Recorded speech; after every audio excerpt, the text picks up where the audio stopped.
ثم رددنا لكم الكرة عليهم وأمددناكم بأموال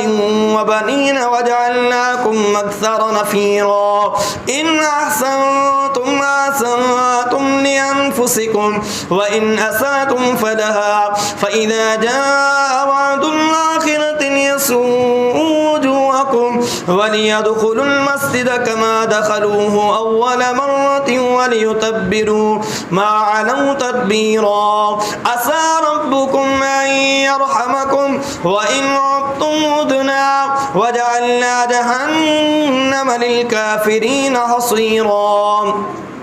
إن هذا القرآن يهدي للتي هي أقوم